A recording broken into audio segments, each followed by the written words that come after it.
Estamos de volta para mais uma aula aqui na LAC Concursos e nesse momento nós vamos tratar o tema sobre os direitos reais de garantia. Você se recorda lá nas primeiras aulas de Direito das Coisas, em que falei sobre o conteúdo do livro do Direito das Coisas, destacando primeiro que posse, primeiro tema estudado, não é direito real.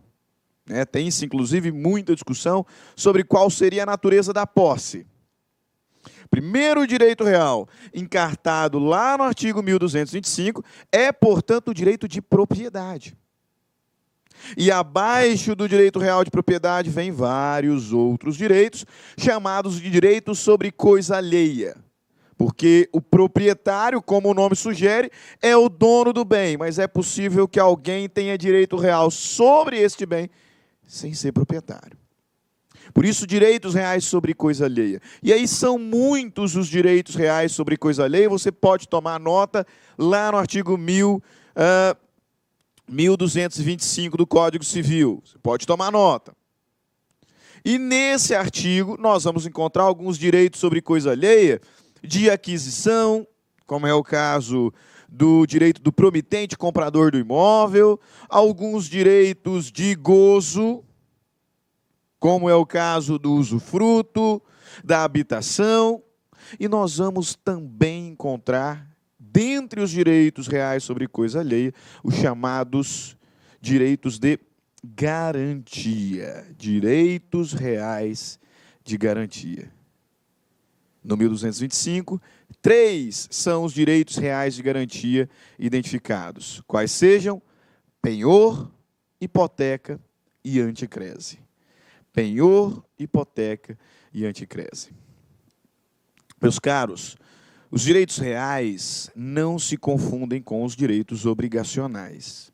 Inclusive, no estudo do direito das obrigações, nós fazemos essa distinção entre as características da obrigação e as características dos direitos reais. Por exemplo, o direito real se caracteriza pela perpetuidade. O direito obrigacional se caracteriza pela temporalidade. O direito real se caracteriza pela eficácia erga omnes, enquanto que o direito obrigacional se caracteriza pela eficácia inter partes. O objeto da relação obrigacional é a prestação, dar, fazer, não fazer. E o objeto do direito real é o bem da vida. Muitas outras características e distinções nós encontramos para concluir que o direito real não se confunde com o direito das obrigações. São disciplinas distintas dentro do chamado direito civil patrimonial. No direito civil, nós encontramos algumas matérias que são patrimoniais e outras matérias que são extrapatrimoniais. No âmbito das extrapatrimoniais, direito de família, direitos da personalidade, e no direito civil patrimonial, 2 disciplinas: obrigações e direitos reais. 2 disciplinas que são patrimoniais, mas que não se confundem. Várias são as distinções entre essas 2 disciplinas. Mas é verdade que, de alguma forma, elas se relacionam. Eu não posso confundir direito das obrigações com direito real. Não posso. Não posso porque, de fato, são disciplinas diferentes. Como citei, direito real produz efeito erga omnes. O direito obrigacional produz efeitos inter partes. O direito real se caracteriza pela perpetuidade. O direito obrigacional pela temporalidade. Os direitos reais são taxativamente previstos na lei. Há quem diga, inclusive, que o artigo 1225 é taxativo. Já o rol dos direitos obrigacionais é exemplificativo. Quando o legislador diz lá contrato de compra e venda, contrato de mútuo, contrato de permuta, contrato de comodato, contrato de depósito, e vai citando várias e várias formas contratuais, e contrato é fonte de obrigação, esse rol é exemplificativo. É exemplificativo. O objeto da obrigação é uma prestação. No direito real não tem prestação. O objeto é o próprio bem da vida. Duas disciplinas distintas, mas duas disciplinas que se relacionam. Por exemplo, muitas das vezes, a finalidade da relação obrigacional é transmitir a propriedade de um bem, e propriedade é direito real. Firmei um contrato de compra e venda com você, do meu carro. Esse vínculo que nos une é um vínculo obrigacional. Relação obrigacional oriunda de um contrato. Mas você está firmando um contrato porque quer contratar comigo? Você está firmando um contrato porque quer se tornar proprietário do carro que até então é meu. Então, notem que o efeito dessa relação obrigacional será a transmissão de um direito real de propriedade. Existem ainda algumas obrigações chamadas propter rem, porque elas não decorrem nem de contrato, nem ato ilícito, nem de ato unilateral de vontade, são chamadas propter rem porque se originam da simples titularidade de um direito real. Por vezes, o fato de ser dono cria para mim obrigações, cria para mim débitos. É o caso do proprietário de um imóvel num condomínio edilício. Eu sou dono de um apartamento. E pelo fato de ser dono, pelo fato de ser proprietário do imóvel, estou obrigado a pagar a taxa condominial. Percebe como as disciplinas são distintas, mas se relacionam?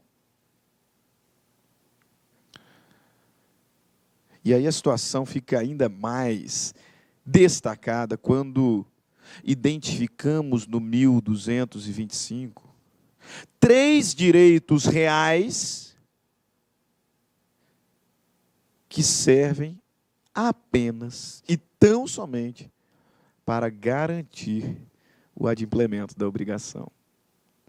Direito real não se confunde com o direito das obrigações, mas as matérias se vinculam, se relacionam. E, inclusive, existem direitos reais que servem tão somente para garantir que a obrigação vai ser cumprida. São chamados direitos reais de garantia: penhor, hipoteca e anticrese. Existem alguns direitos reais que servem única e exclusivamente para garantir o adimplemento de obrigações. Nesse caso, o devedor é o proprietário de um bem. O devedor da relação obrigacional é o proprietário de um bem. E permite, como garantia do seu pagamento, que o credor se vincule também ao bem, tendo poderes sobre este bem, caso o devedor e proprietário caia em inadimplência.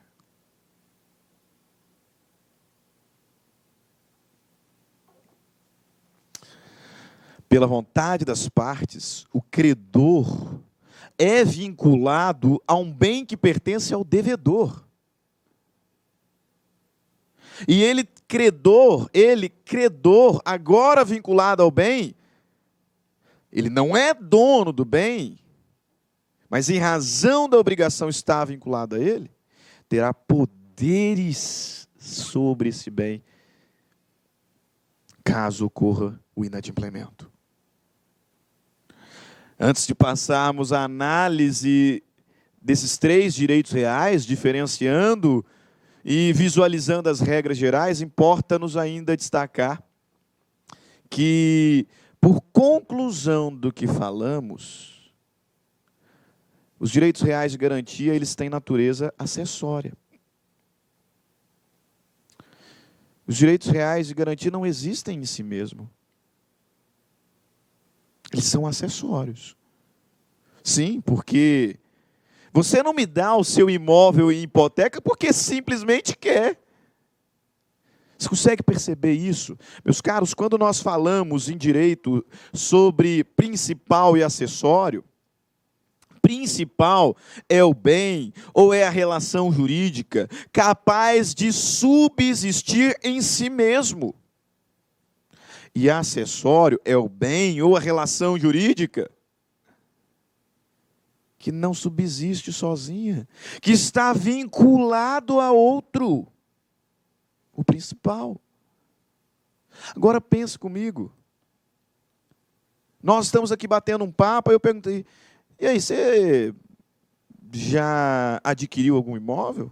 Aí você fala assim, professor, eu estou estudando para ficar mais rico ainda, né? Porque eu já estou bem de vida, inclusive já tenho aí 3 imóveis da minha propriedade. E falando sobre imóvel, eu decidi aqui comigo que eu vou dar um desses imóveis em hipoteca para o senhor. Eu falei, mas por quê? Não, por nada não, é porque eu quero. Eu quero hipotecar o meu imóvel. Qual que é o sentido disso? O direito real de garantia só existe em razão da obrigação. O direito real de garantia tem natureza acessória. Serve como adjeto, como acessório à relação obrigacional.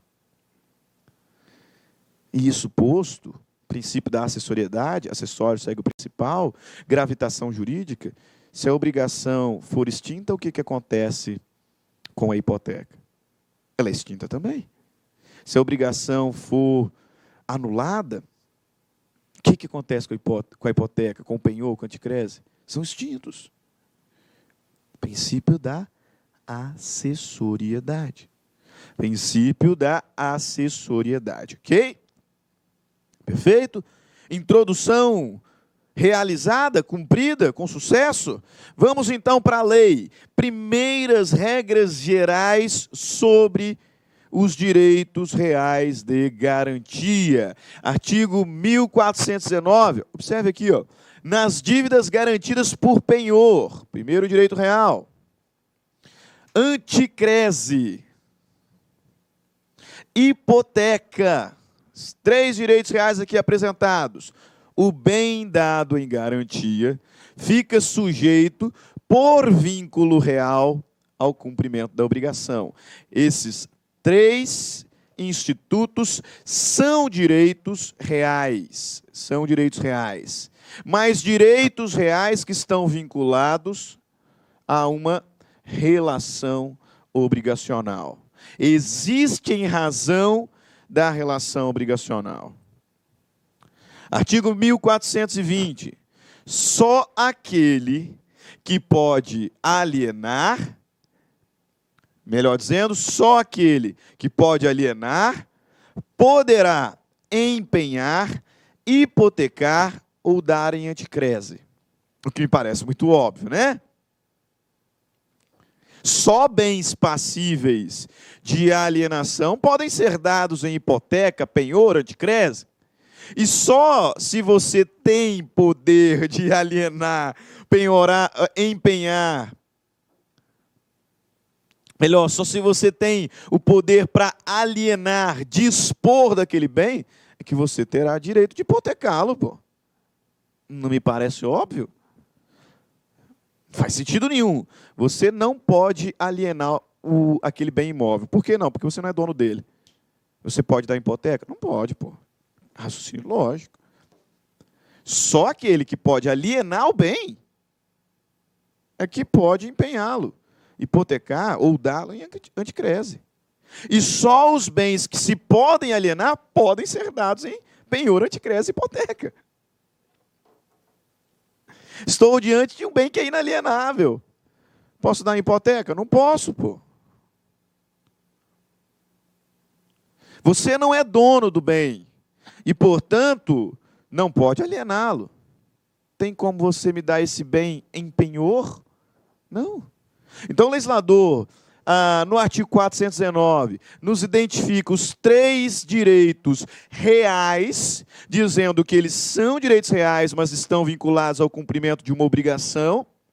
E no artigo 1420 me traz uma regra extremamente óbvia, mas tem que destacar porque tem um povo aí que fica querendo, né, escapar da lei. Só quem pode alienar, pode empenhar, hipotecar e dar em anticrese. E só os bens que se pode alienar podem ser dados em hipoteca, penhor e anticrese. Em complemento a essa regra bastante evidente, parágrafo 1º. Parágrafo 1º. A propriedade superveniente torna eficaz, desde o registro, as garantias reais estabelecidas por quem não era dono. Imagina o seguinte, o legislador acabou de dizer, só quem pode alienar, pode hipotecar, empenhar ou dar em anticrese o bem. Aí você imagina a situação em que o indivíduo deu em hipoteca um imóvel que não lhe pertencia. Deu em penhor um bem móvel que não lhe pertencia. Esse penhor é inválido? Não, não é. Ele não tem eficácia nenhuma. Mas se, depois de ter me dado este imóvel em hipoteca, depois de ter me dado aquele bem móvel em penhor, que não lhe pertencia, se você adquirir a propriedade, aí a garantia anteriormente me concedida começa a produzir efeitos. É isso que o legislador está dizendo aqui. A propriedade superveniente, ou seja, a propriedade que você adquiriu depois, torna eficaz, desde o registro, as garantias reais estabelecidas por quem não era o dono. Você não era o dono, mas depois se tornou. Quando você concedeu a garantia, você não era o dono, mas depois se tornou, então produziu efeitos. Mas e se aquele imóvel não é só seu? E se aquele bem móvel não é só seu? E aí? Você pode dar um imóvel em hipoteca, mesmo não sendo o único proprietário? Você pode dar um bem móvel em penhor, mesmo não sendo o único proprietário? O legislador nos traz essa resposta. Parágrafo 2º. A coisa comum a 2 ou mais proprietários não pode ser dada em garantia real, na sua totalidade. Você pode dar em garantia real a sua quota parte. Não tem problema. Você tem 25% do imóvel, então você pode hipotecar 25% do imóvel, até porque aqueles 25% é propriedade exclusiva. Agora, me parece óbvio, você não pode dar a totalidade do imóvel em hipoteca, né? A coisa comum a 2 ou mais proprietários não pode ser dada em garantia real na sua totalidade, sem o consentimento de todos. Mas cada um pode individualmente dar em garantia real a parte que tiver. Puxa vida, meu pai faleceu, e aí o apartamento que era dele passou para nós, os 4 filhos. 25% do apartamento é meu. Eu posso hipotecar a minha parte, mesmo contra a vontade dos meus irmãos? Eu posso? Posso, porque ela é minha, meus caros. Inclusive, se eu quisesse vender, eu poderia. Eles teriam preferência. Mas se eu quisesse vender minha parte, eu poderia. Então, me parece razoável que, se eu pretendo hipotecar só os meus 25%, eu também posso. Por que não? Agora, é óbvio, eu não tenho como hipotecar a totalidade sem o consentimento deles. Perfeito? Mas tem hipoteca, penhor, anticrese. Quais são as diferenças?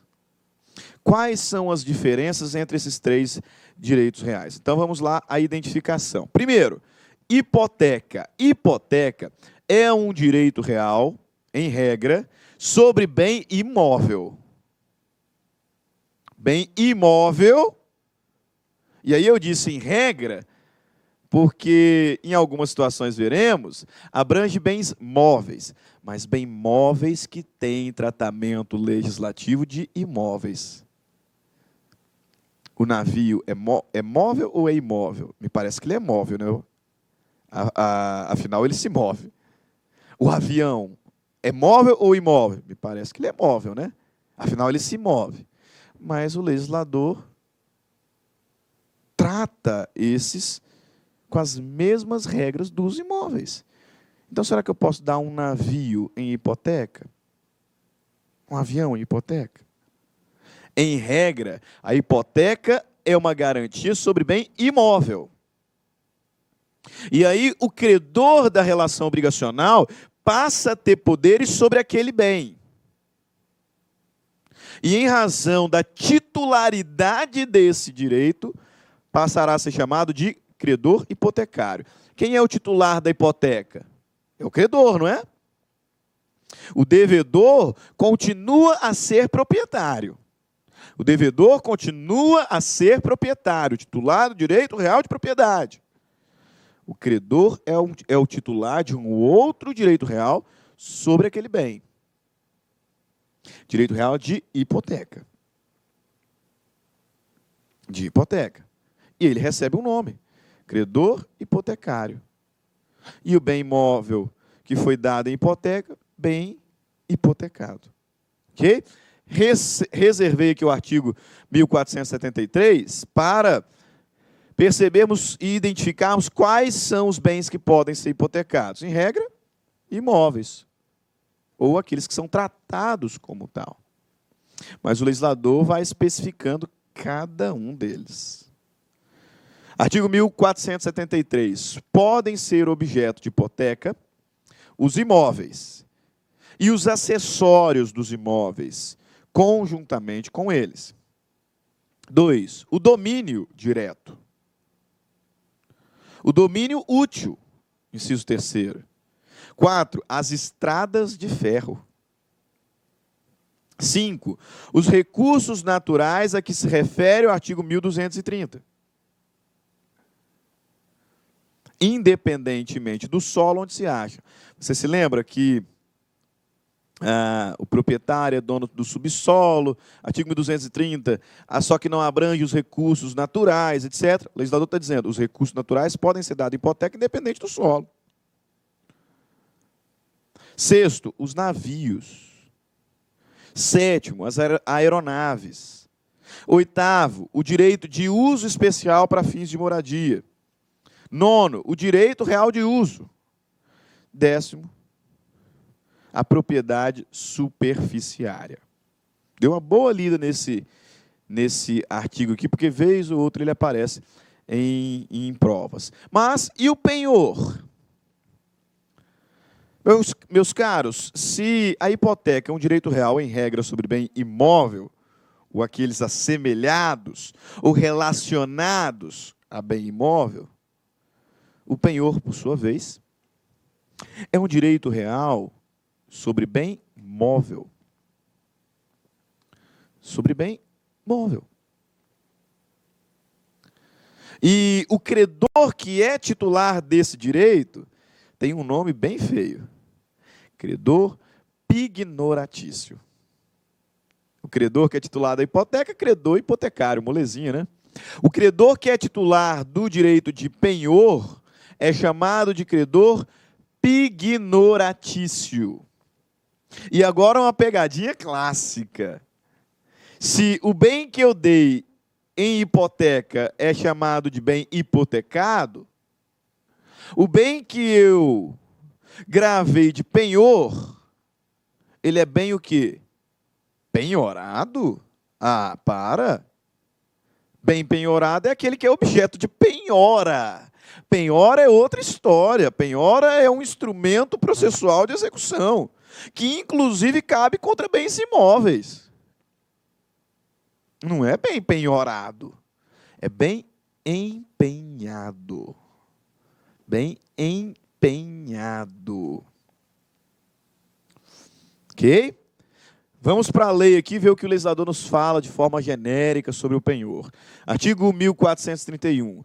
Constitui-se o penhor pela transferência efetiva da posse que, em garantia do débito ao credor ou a quem o represente, faz o devedor ou a alguém por ele de uma coisa móvel, suscetível de alienação, porque aquilo que não é passível de alienação não pode ser dado em garantia.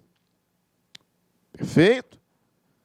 Constitui-se o penhor pela transferência da posse de um bem móvel passível de alienação. E aqui tem um detalhe curioso, né? Quando eu dou um bem imóvel em hipoteca, eu permaneço com ele. Eu sou devedor e eu tenho lá minha casa querida, mas eu preciso pegar um empréstimo muito alto. E para garantir que eu vou pagar esse empréstimo, eu gravo o imóvel de hipoteca. Eu vou sair dele? Não, não vou. Não vou. Vou continuar nele. Agora, o penhor, meus caros, em regra, quando eu dou um bem imóvel em penhor, eu entrego esse bem para o credor. Eu transfiro a posse desse bem para o credor pignoratício. É isso que o legislador está dizendo aqui no caput. Ah, professor, mas isso sempre acontece?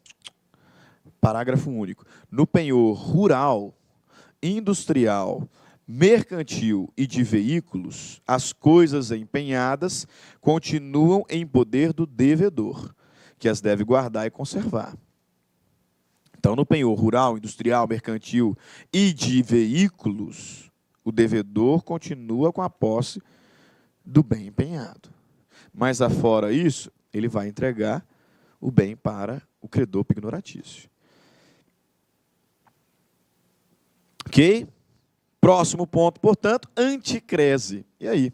O que se entende por anticrese? Poxa, professor, nunca ouvi falar. Nunca vi mais feio esse nome. Né? Anticrese. O penhor eu já conhecia. A hipoteca também. Né? Eu já tinha bastante noção sobre o que o senhor falou, mas e a anticrese? A anticrese também é um direito real. Sobre bem imóvel, mas sobre os frutos do bem imóvel. A anticrese é um direito real de garantia sobre os frutos de um bem imóvel, sobre os frutos de um bem imóvel. Como assim, professor? Simples. Se você me deu o seu imóvel em hipoteca e não me paga o que deve, eu vou providenciar a alienação dele e vou pegar esse dinheiro e quitar. Agora, se você me dá o imóvel em anticrese, eu vou, por exemplo, e você não me pagou, eu vou, por exemplo, pegar esse imóvel e vou colocar ele para alugar. E aí os aluguéis, ou seja, os frutos civis que for dali retirando, vai quitando a dívida. Quitada a dívida, pronto.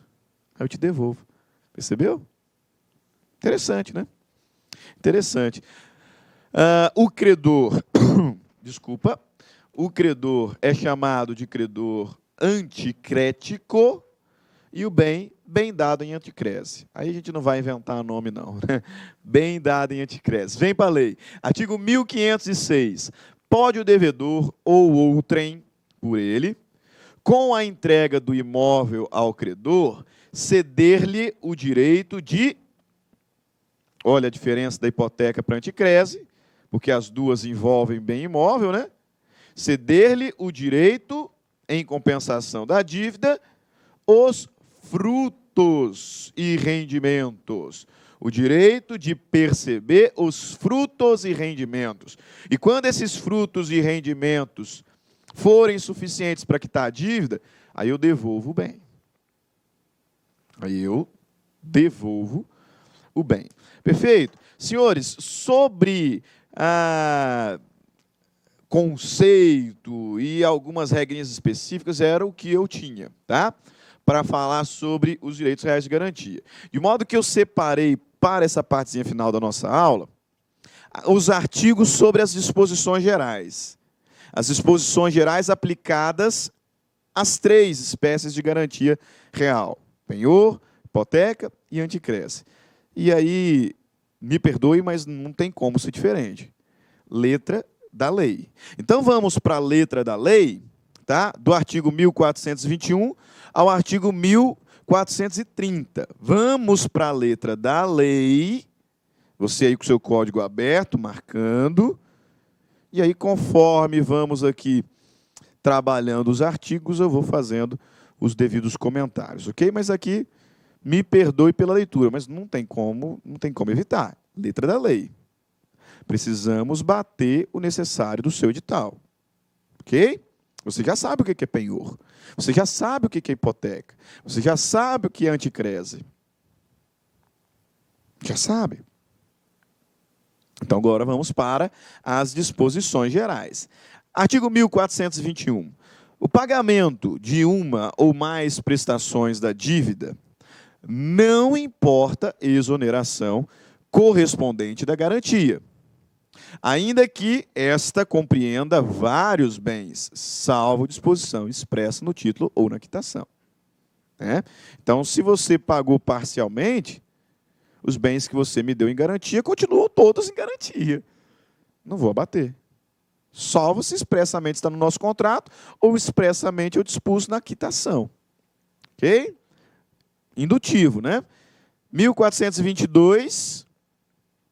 O credor hipotecário e o pignoratício têm o direito de executir a coisa hipotecada ou empenhada e preferir no pagamento a outros credores, observada quanto à hipoteca a prioridade no registro. Professor, dá uma explicada aqui, simples.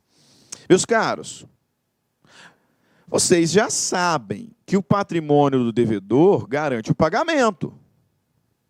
Não é isso que a gente estuda lá em Direito das Obrigações? Se a obrigação não é voluntariamente paga, o credor pode exigir o seu pagamento em juízo. E se o pagamento não for realizado em juízo, o patrimônio do devedor responde. Eu vou agredir o patrimônio dele para satisfazer minha pretensão. Aí eu te pergunto, então, qual que é a razão de instituir ali uma garantia? Qual que é a razão de você me conceder aquele bem em garantia real? Se ele já garante mesmo o adimplemento por natureza. Você faz isso para me garantir preferência. Preferência. É isso que o legislador está falando. Se você me deu um imóvel em hipoteca, sobre aquele imóvel eu tenho preferência de execução. Aparecer outros credores, pignoratícios, por exemplo, aparecer ali outros credores, queridão, sobre aquele imóvel lá, eu tenho preferência de execução. Essa que é a ideia. O credor hipotecário e pignoratício tem o direito de executar a coisa hipotecada ou empenhada e preferir no pagamento a outros credores, observada quanto à hipoteca a prioridade do registro. Como é que é essa partezinha final? O mesmo imóvel pode ser dado várias vezes em hipoteca. E aí essa preferência vai ser de acordo com a ordem, né, que está estabelecida lá no registro, né, a ordem de hipotecas. 1423, o credor anticrético tem direito a reter em seu poder o bem enquanto a dívida não for paga. Extingue-se esse direito decorridos 15 anos da data de sua constituição. Então, enquanto a dívida não for quitada, eu vou reter o bem e vou aqui explorar os seus frutos e rendimentos. Lógica aí da anticrese. Artigo 1424, os contratos de penhor, anticrese ou hipoteca declararão sob pena de não terem eficácia. Então, na hora de constituir o direito real, tem alguns requisitos aqui que precisam estar presentes sob pena de ineficácia. Quais sejam? Primeiro, o valor do crédito, sua estimação ou valor máximo. Segundo, o prazo fixado para pagamento, para saber a partir de quando você está inadimplente e, portanto, a partir de quando eu posso exercer minha garantia. 3, a taxa dos juros, se houver. 4, o bem dado em garantia com as suas especificações.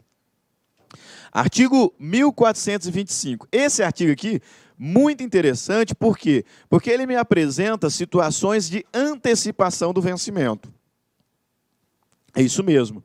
Nós colocamos no nosso contrato uma data para pagamento.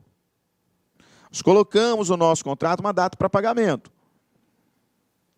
E, evidentemente, você só estará em inadimplência quando chegar aquela data e não me pagar. Não é isso? Até aquela data, eu não posso te exigir o pagamento. Agora, chegou aquela data e você não pagou, aí, nego, inadimplente. Só que, a despeito dessa regra, o legislador ele apresenta aqui algumas situações em que o vencimento será adiantado. Se acontecer alguma dessas situações aqui, não vem com esse papo de que eu só posso te cobrar depois do dia 25 de dezembro, não. Ah, a data de vencimento é o dia 25 de dezembro. Não me interessa. Configurada alguma dessas situações, a dívida será considerada de imediato por vencida. Então, veja lá, artigo 1425. A dívida considera-se vencida, primeiro, se deteriorando-se ou depreciando-se o bem dado em segurança, desfalcar a garantia e o devedor intimado não reforçar ou substituir. Você me deu um imóvel hipoteca, deu uma chuva louca e esse imóvel foi consideravelmente deteriorado. Pô, você me deve 100 mil reais e o imóvel que valia 300 mil agora não vale nem 30. Aí eu vou te intimar, queridão, reforça a garantia, porque aquela garantia se tornou insuficiente. Se você não reforçar ou não substituir, então está vencido. Aí eu vou te executar. Recebeu? 2. Se o devedor cair em insolvência ou falir. 3. Se as prestações não forem pontualmente pagas, toda vez que deste modo se achar estipulado o pagamento. Neste caso, o recebimento posterior da prestação atrasada importa a renúncia do credor ao seu direito de execução imediata. 4. Se pereceu o bem dado em garantia e não for substituído. 5. Se desapropriar o bem dado em garantia, hipótese na qual se depositará a parte do preço que for necessária para o pagamento integral do credor. Parágrafo 1º, na tela. Nos casos de perecimento da coisa dada em garantia, esta se subrogará na indenização do seguro. Então, tinha lá um seguro, a minha garantia agora vai se tornar lá a indenização do próprio seguro. Ou no ressarcimento do dano. Foi alguém que causou o dano e vai te indenizar. Esse valor de indenização, é a minha garantia. Em benefício do credor a quem assistirá sobre ela preferência até o seu completo reembolso. Parágrafo 2º, nos casos do inciso 4º e 5º, ou seja, 4º, se pereceu o bem dado em garantia e não for substituído. 5º, se for desapropriado o bem.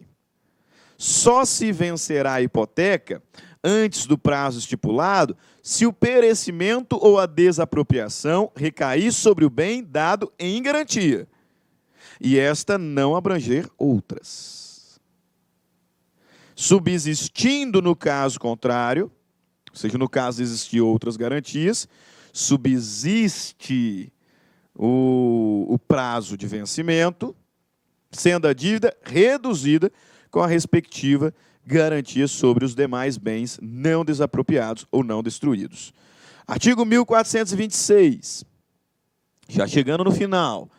Nas hipóteses do artigo anterior, então aquelas hipóteses de antecipação do vencimento, nas hipóteses do artigo anterior, de vencimento antecipado da dívida, não se compreendem os juros correspondentes ao tempo ainda não decorrido.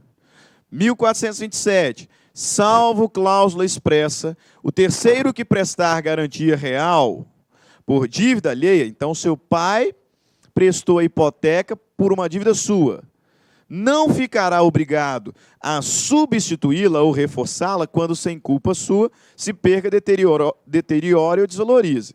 O seu pai deu o imóvel dele em hipoteca por uma dívida sua, e o imóvel deteriorou. Eu não tenho como obrigar o seu pai a substituir, salvo disposição expressa em sentido contrário.